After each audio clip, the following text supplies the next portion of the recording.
కర్నూలులోని ముజఫర్నగర్ లో SSRK traders ను Panyam MLA గౌరుచరితారెడ్డి ప్రారంభించారు. యువత ఉద్యోగాల కోసమే కాకుండా వ్యాపారంలో సైతం రాణించాలని ఎమ్మెల్యే కోరారు.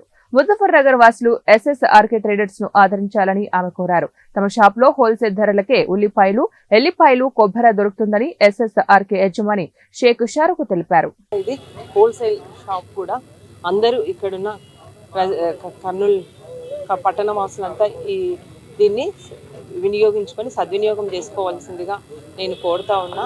మనకి రీటైల్ ధరకే దీన్ని హోల్సేల్గా అమ్మడం జరుగుతుంది. ఇక్కడ కేవలం 4 వస్తువులు మాత్రమే దొరుకుతాయి కాబట్టి ఆనియన్స్ అయితేనేమి, డ్రై కోకోనట్, అలాగే వెల్లుల్లి ఇవి దొరకడం జరుగుతుంది. కాబట్టి సరసమైన ధరలో మీకు అందరికీ అందుబాటులోకి తీసుకొని రావడం జరుగుతుంది. ప్రతి ఒక్కరూ ఈ అవకాశాన్ని సద్వినియోగం చేసుకోవాల్సిందిగా నేను అందరినీ కోరుకుంటున్నాను. All the best.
ఈరోజు లాస్య రెస్టారెంట్ అండ్ రూమ్స్ ప్రారంభోత్సవ కార్యక్రమం చేసుకోవడం జరిగింది. ఇక్కడ మదన్ మోహన్ అలాగే లింగస్వామి కలిసి ఈ రెస్టారెంట్ ఏర్పాటు చేసుకున్నారు. ఇది హైవే పైన అత్యాధునికంగా ఏర్పాటు చేసుకోవడం జరిగింది. ముఖ్యంగా ఈరోజు ఆరోగ్యమే మహాభాగ్యం. అటువంటి పరిస్థితుల్లో ఇక్కడ మంచిగా అంటే ఎప్పుడో ఉండేటివి కాకుండా లైవ్లోనే అప్పటికప్పుడు మీకు కట్ చేసి ఇవ్వడం జరుగుతుంది. కాబట్టి కర్నూలు పట్టణ ప్రజలకి ఇది అందుబాటులోకి రావడం జరిగింది. కాబట్టి నేను ఒక్కటే కోరుతా ఉన్నా కర్నూలు నగర ప్రజలందరినీ ఈ అవకాశాన్ని సద్వినియోగం చేసుకోవాలని కూడా మేము మీకు అందరికీ తెలియజేస్తా ఉన్నా. ఇప్పుడు మనకు చాలా అత్యాధునిక రకంగా ఎన్నో రెస్టారెంట్లు రావడం జరిగింది. అందులో భాగంగా ఈరోజు లాస్యా కూడా అదే రకంగా ఈరోజు ఏర్పాటు చేసుకోవడం జరిగింది. కాబట్టి నేను నిర్వాహకులకు కూడా ఒకటే తెలియజేస్తా ఉన్నా, మంచి నాణ్యత గల ఫుడ్ ఏర్పాటు చేసి బాగా వృద్ధిలోకి రావాలని మనస్ఫూర్తిగా కోరుకుంటున్నాను. క్వాలిటీ నాణ్యతతో నేను ఆహారాన్ని అందించాలనే ఉద్దేశంతో ఈ రెస్టారెంట్ని ప్రారంభించాను. దీనిలో ప్రధానంగా స్టాక్ పాయింట్ లేకుండా ఎప్పటికప్పటికి ఫ్రెష్ మటన్ లైవ్ కోసి కర్నూలు ప్రజలకు మటన్ కడ్డీస్ కానీ మటన్ లైవ్ కుండ బిర్యానీ కానీ మా హోటల్లో ప్రత్యేకత ఉంటుంది. Indian, Chinese, tandoori all items with south India thali. ఈ మధ్యకాలంలో వెజ్ తినాలన్న వాళ్ళకి ఎతకాలనే పరిస్థితి ఏర్పడింది. వెజ్లో కూడా స్పెషల్గా south India thali, pure veg meals కూడా మా దగ్గర అందుబాటులో ఉంది. నా పేరు మదన్ మోహన్ అండి, లాస్యా రెస్టారెంట్.